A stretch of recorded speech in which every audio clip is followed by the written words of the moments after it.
Hello and welcome to Only Stupid Answers. My name is Sam Basher. I'm DJ Wooldridge. I'm coming at you fresh-faced with a brand new episode of our Watchmen review show. Wait, you're for a second, you're like... The Watchmen. You're like, wait a second, you haven't done one of those before. Exactly. This is a first episode. We're back again. Welcome. We're back for the first episode. We did do a deep dive into the first episode a few days ago because we didn't execute this idea on time, but that doesn't matter. So, hey, Watchmen, listen, you get it. Don't you judge us. Now we watched it live on patreon.com/onlystupidanswers. If you guys would like to do that with us every Sunday we picked 7 p.m. PST. Yes. Come join us, and then we do our live reviews right after, which is what we're doing right now. If you want to do us, that's a different tier on the Patreon. No. It's a different tier. No. That's not $15. All right, we're talking about episode 2 of season 1, Martial Feats of Comanche Horsemanship. Oh, that's the painting. Yeah. That's the painting. Yeah, and there's your first Easter egg. Yeah. That makes more there's sense. a painting that it spends like a good 5 minutes zooming into. Yeah, this is the title. Yeah. As Angela relives haunting memories of an attack on her family, she detains a mysterious man who claims responsibility for Tulsa's most recent murder.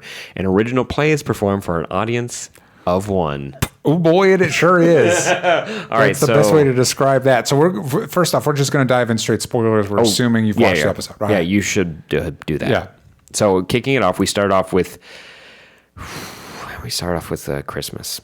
Well, I mean, so first, even before that, Angela takes into custody the man in the wheelchair, old man played by Louis Goss Jr., who is claims without any questions asked, just claims that he's the one that killed Don Johnson in the first episode, Judd. Doesn't mince words on that one. And what I find interesting is that she doesn't like immediately take him in. She doesn't like beat him up. She doesn't like, the implication I get is that she's like, she loves Judd. We see in flashbacks and past experience, she loved Judd. But there's something there. Yeah. That cop in her is like, maybe, you know what I mean? And I find that very interesting. Oh yeah. So we opening with that, and I like this certainty, like that kind of elderly person certainty about how the world works. You know, usually that's about like how to fix a car or if it's going to rain outside. But for him, it's that I lynched that guy and I strung him up by myself. He's like, it could be Dr. Manhattan. And I liked this kind of certainty that other people have of what Dr. Manhattan can do. Yeah, which feels completely unearned. I mean, not really, because it's like, at a certain point, maybe people started making rules of what he could and couldn't do. He's been gone for 30 years. Yeah, there's like a wiki specifically on Dr. Manhattan abilities. Yeah, maybe it's like his powers. Maybe people claim that he can do a thing that he can't do, or they forgot the things that he could do. Like maybe some have been exaggerated. To be fair, I don't think in the comic we ever see him pretend to be somebody else. Also, not big into party games. No, but he can make himself looking like he can multiply himself. He can multiply. He can change his size. I don't think there's any reason to believe that he couldn't. Somebody said, and I believe it was in one of our comments or somewhere, that he could change the hue of his skin to look like himself, like looking at a human being. They mentioned that as one of the rules of what he could do, but again, like everybody's so certain he can't look like a person. Like he couldn't look like an old man specifically. But I am not, other than looking through tachyons in time, I don't really put anything past Dr. Manhattan's capabilities. He's God. And other than also, if it happened, he's not gonna.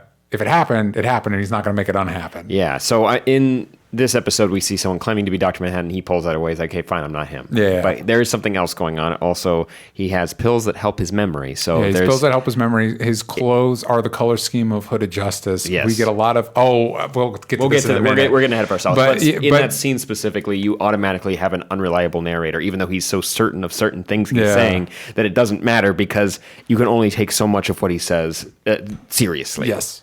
Other than he has friends in high places, which is true. Excuse me. There was one scene that we did not mention. The very first scene of the show, of this episode, was in Germany. Was the German general, which I'm guessing because of being the dad of Lou Gossett Jr.'s character, Will. You learn his name, if it is his name. He was 105 years old. Yeah, and his dad was deployed in Germany as an American soldier. And received leaflets that were dropped by the German army trying to sway some of the people of color who were in the American military to come to their side, claiming a lot of true things about what it meant to be someone who was black in America. I don't know how true the claims about Germany were, but the claims about America were spot on. Oh yeah, but if you got like enough there, you know, like maybe. I mean, we saw he got spit on the face, and it was meant in that scene to just exaggerate the point that the Germans were just trying to make what's the word for this? To manipulate them. Yeah. But I like that intro. Also, that is the letter that we see that the note, watch over this boy, is written on. And that's Lou Gossett Jr. still holding a piece of paper for 150 years. Yeah. You ever held a program during a play? Yeah. My sweat goes all the way through all the way through it. So a kid managed to keep that good to go. So maybe he is Dr. Manhattan just based on that alone. Yeah. And his capability, I'm waiting for something. I'm waiting for another shoe to drop with this character. It's you suggested last week. And as the show goes on, I feel like it's becoming more and more apparent that he is Hooded Justice. And it's like, there's something there, man. Like, I maybe not to the level, Dr. Manhattan level, but like, this is no normal guy. Mm-hmm. There's something there. So we leave Lou Gossett Jr.'s character locked up. We find out in the bakery that Regina King's character owns. Angela, thank you. It is Angela. I was getting confused.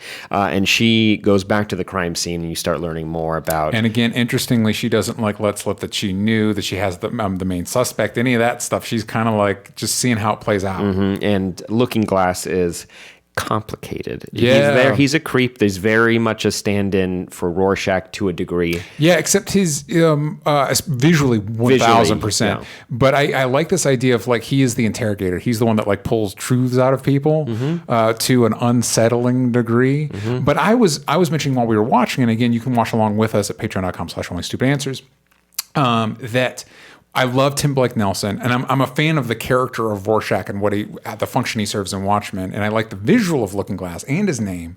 But especially when he eats stuff with the mask, it feels like a too on the nose callback to Rorschach. But you pointed out that it's possible that he might have been a Seventh Cavalry member that flipped sides, which whether that's true or not, I think it is perhaps an interesting texture to the character, just like Red Scare, which he threw me off as well, because it's like, why is this Russian guy? And you pointed out like everybody works together now. You know what I mean? At the end of the Watchmen comic, we see the all worlds, one world, one something. Basically, it was the Russia and America coming together to work together because they're serving like bratwursts they're serving some kind of Russian food at McDonald's now, and people are getting upset about that. But that's how the comic ends. So now you have Russian agents who are working with the Americans. Also, with what we learned about Judd in this episode, could Looking Glass also be maybe a member that might have more skeletons in his closet as well? Not just the theory I said, but like maybe he's an active member in some way or another. And so Angela following a lead, we do get a flashback. It serves two functions. One, it kind of fleshes out what happened on the White Night,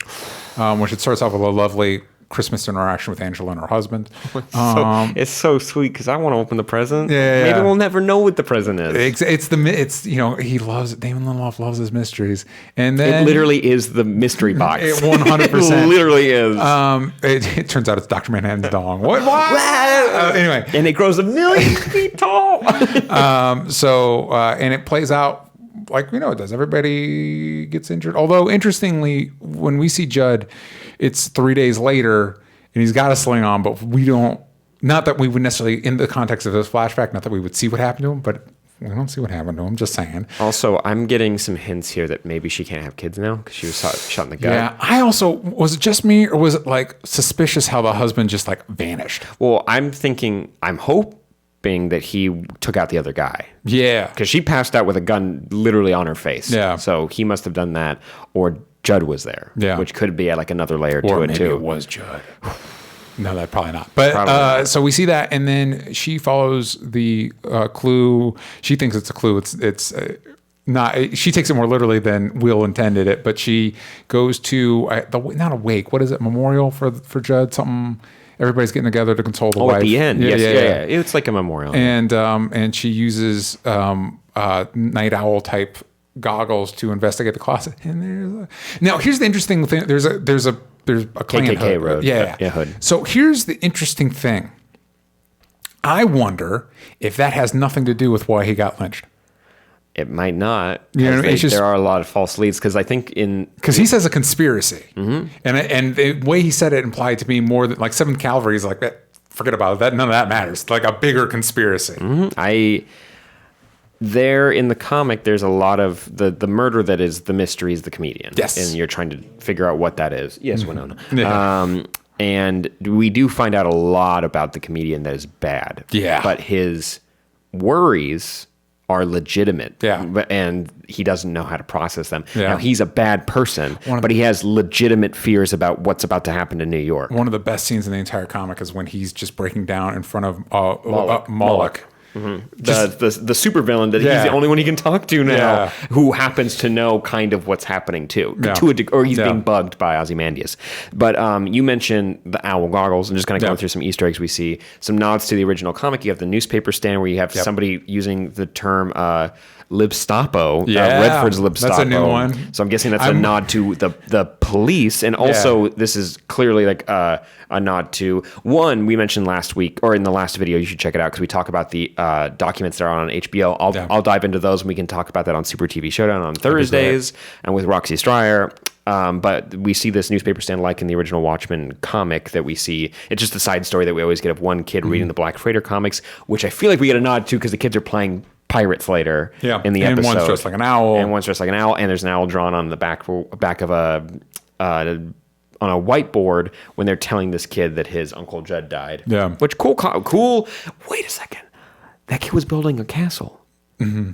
Did we talk about that the castle that was on Mars was the same specs? Someone says the same specs as Ozymandias' castle. Weird. Yeah. What does that mean? Yeah, I don't know. Sorry, I'm going through a lot here. Yeah. But the reason why I want to bring up the owl, because as soon as we get that phone call at the end, Will gets picked up by an owl ship type machine with a magnet. He implies that he's like, if you took me in, I would just escape. And she's like, how? He's like, I've got friends. I think it's among the signs of friends in high places. Yeah, no, he literally says that. And he gets sucked up by what is either the owl ship or some other type of like new things. They have like propellers. So now, but before we get to that, so much in this episode. We stop back with Veet. It's Ozymandias. It is, and he's putting on the worst play ever. Just on every conceivable level, it's the worst play ever. Son. And we get more of his assistants, and it becomes clear that they could still be robots, but I feel like they're clones. Yeah. Whatever, there's multiples of them. No, they're clones because the guy burns alive. Yeah. That's not what robots do. I mean, maybe it's like a Terminator thing. Let's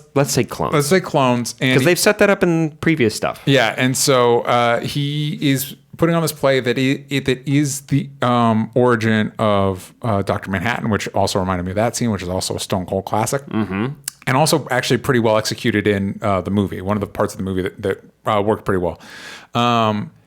And so I think, and we get Blue Dawn. Right? Anybody looking for some nice, it just lowers in the frame. There it is. Mm-hmm. And it's a good reminder of Ozymandias' point of view on humanity and life. That there are things that are expendable, and even in his old age, that's true to like these clones that he's created. And I kind of like the idea for his own entertainment. Yeah. Well, here's the thing. Two things there. One, I like the idea that after Ozymandias has saved the world, and we have the reveal that he is the bad guy, there's no reason narratively that he shouldn't kind of go off the rails a little bit, and also logistically, because people kind of deteriorate as they get older. So wherever he's at, it's just going to get worse. Yeah, he's got money and power. He can do whatever. Yeah. And mad science technology. Yeah, but what I'm thinking, especially off of previews we get for next week, which I won't really dive into for people that want to avoid spoilers, but I'm wondering if this is all a way to try and create his own Dr. Manhattan. Mm-hmm. And so he's trying to recreate,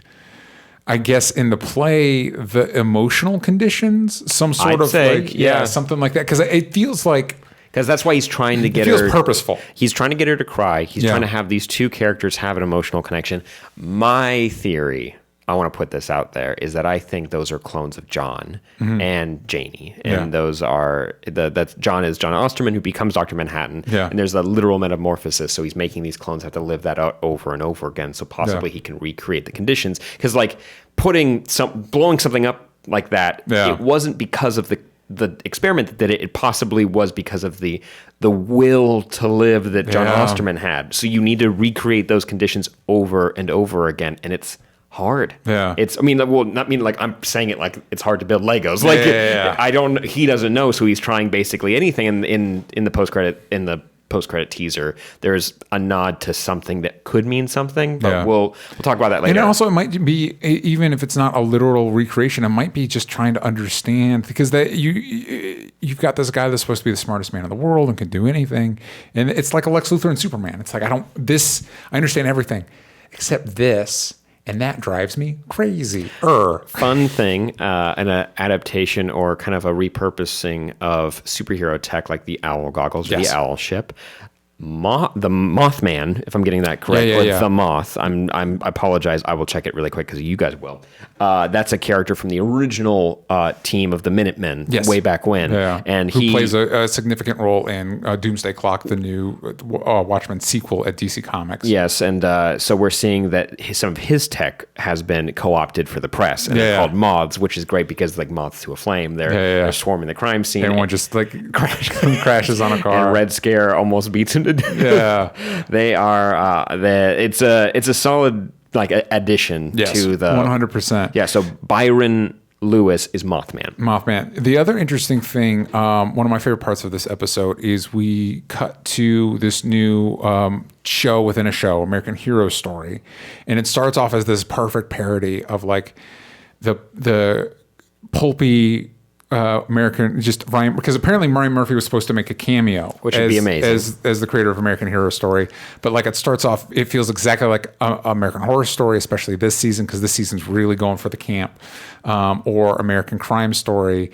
But then when Hooded Justice shows up within the show, the fight scene does a lot of like speed ramping, slowing down, and speeding up, and it looks like it's a shot-for-shot parody of a fight scene from Zack Snyder's Watchmen movie, which is really funny. Yeah, I hope he can take a joke. It's done in good. It's done in good love. We appreciate what you tried, and also it's worth mentioning the intro where it has all of the warnings you could possibly have before something started, which like they've talked about in the documents that they've released online, that there was a blue wave after Redford got elected, and it basically a majority of the country was now voting blue and were more liberal leaning, left leaning, and so you get that with this. It's basically like the Fox News crowd's worst nightmare, like of this whole reality. You know what I mean?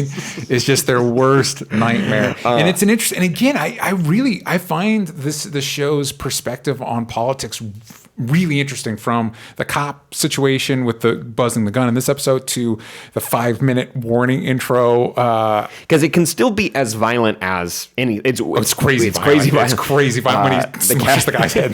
It's crazy violent. I know his eyes didn't pop out, but I imagine that's what it felt like. But at the same time, you're seeing how many people are tuning into that. You're seeing the Seventh Cavalry building some sort of bomb vest. We don't really know what that's for. We see that Angela's family is going to be. No, that was during this. That was during when they're watching. They're showing other people watching American. Oh yeah, Hero that's right. Story. That's right. Yeah. The bomb suit, and then you see Angela's family watching it. You see a bunch of people watching it.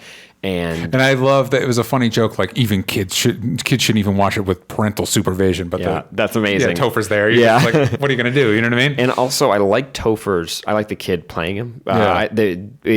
He deals with the grief as realistically as he possibly can, because he's like, well, Judd isn't my family, because he had to hide his siblings while his parents were murdered in their bed. During the White Knight incident we talked about earlier. And we find out that basically what I'm getting is that Angela and Judd were the only ones that really came back to the force after that. Possibly. Sounds like it, though, especially in the moment right after Judd says everybody else is resigning. Who knows if that's how that plays out. And that makes me worried for who was recruited after all of the cops who wanted to be cops are gone now. And then you get people who want to wear masks. Because that could be troubling, I'd say. And then there was this episode definitely delivers on as much story as it possibly can while still feeling digestible. You know, Ozymandias' stuff is just like nice and happening in the background overall. We do know that the opponent up against Redford, or possibly taking Redford's spot, is Keene.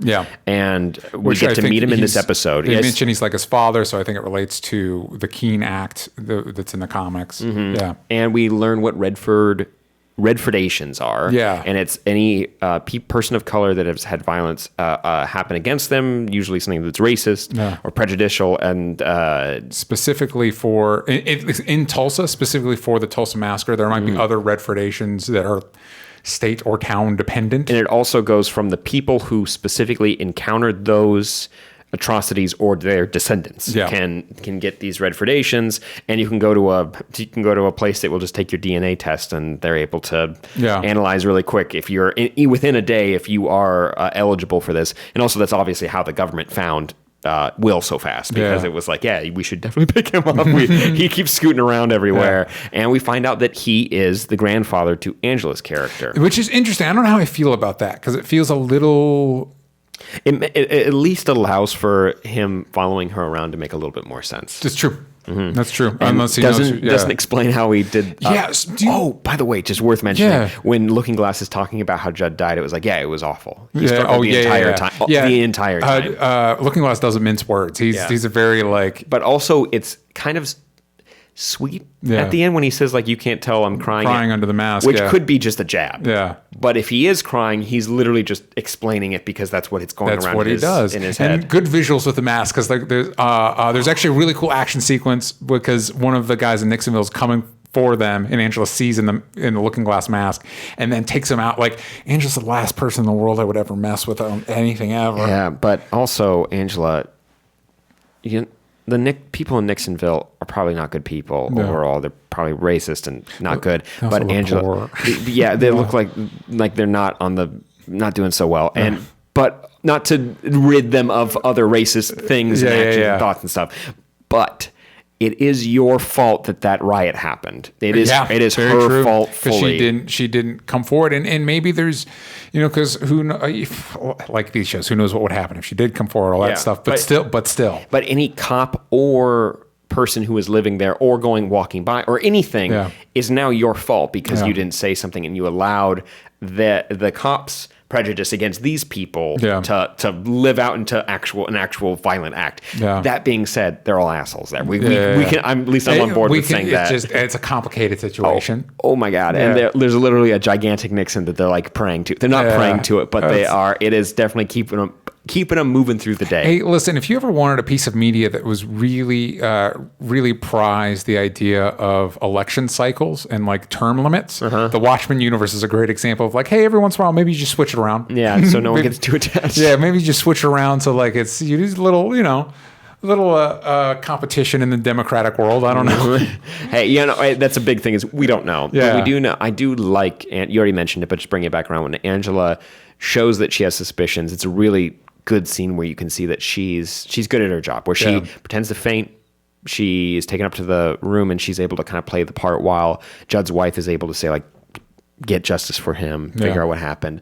I don't know what the hood means because it was found really easily. Yeah, it's found easily, but also it is like a cupboard for something. It's interesting because like it feels like maybe it could be a red herring, and like yes, Judd, this I would assume because we haven't seen the version of this now is people that wear Rorschach masks, so that is probably something from his like a grandfather or father, and so.